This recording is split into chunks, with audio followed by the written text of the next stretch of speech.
আসসালামু আলাইকুম বন্ধুরা, আজকের নতুন ভিডিওতে আপনাদের স্বাগত।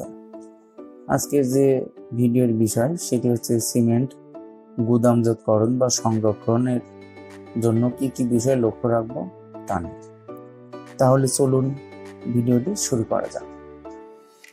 সিমেন্ট নির্মাণ সামগ্রীর একটি প্রধান উপাদান। সিমেন্ট ছাড়া যে কোনো ধরনের নির্মাণ সামগ্রী তৈরি করা অসম্ভব। নির্মাণ কাজে সিমেন্টের একটি গুরুত্বপূর্ণ ভূমিকা রাখে। সিমেন্ট গুদামজাতকরণ নিম্নলিখিত বিষয়গুলো অবশ্যই মানুষকে সচেতন থাকতে হবে। সিমেন্ট গুদামজাতকরণের জন্য নিম্নলিখিত বিষয় সম্পর্কে অবগত থাকতে হবে। সিমেন্ট যতটুকু সম্ভব কম সময়ের জন্য গুদামজাত করতে হবে।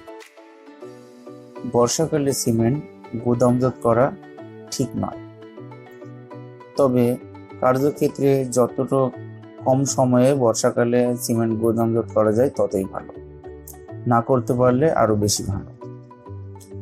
আবহাওয়া রোধী কক্ষে সিমেন্ট গুদামজাত করতে হবে।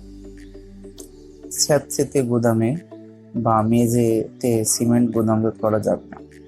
যেখানে পানি জমে বা স্যাঁতসেঁতে থাকে এরূপ স্থানে সিমেন্ট গুদামজাত করা যাবে না। দেওয়ালের গা ঘেঁষে সিমেন্ট গুদামজাত করা যাবে না। সিমেন্টের বস্তার পাশাপাশি রাখতে হবে। সিমেন্টের বস্তা এমনভাবে রাখতে হবে যেন তারপাল দিয়ে ঢেকে দেওয়া যায় এবং বায়ুর মুক্ত প্রবাহ থেকে কাঁপায়। সিমেন্টের এক বস্তার উপর এক বস্তা এই রূপে 10 বস্তার অধিক রাখা যাবে না। অর্থাৎ সিমেন্ট এক বস্তার উপর এক বস্তা এইভাবে 10 বস্তার বেশি রাখা যাবে না। শুষ্ক উঁচু প্ল্যাটফর্মের উপর সিমেন্ট রাখতে হবে। খোলা সিমেন্ট যেটা বস্তা ভর্তি নয়, এমন যে পূর্বে ব্যবহৃত হয়েছে কিন্তু সেটা সম্পূর্ণ বস্তাতে নয়, এরকম সিমেন্ট থাকলে বায়ুরোধী চেম্বারে গুদামজাত করতে হবে। আগে উৎপাদিত সিমেন্ট আগে ব্যবহার করতে হবে। সদ্য উৎপাদিত সিমেন্টের তুলনায় যেটা অনেক আগে উৎপাদিত হয়েছে এরকম সিমেন্টের জমাটবদ্ধতার সময় ও শক্ততা কমে যায়।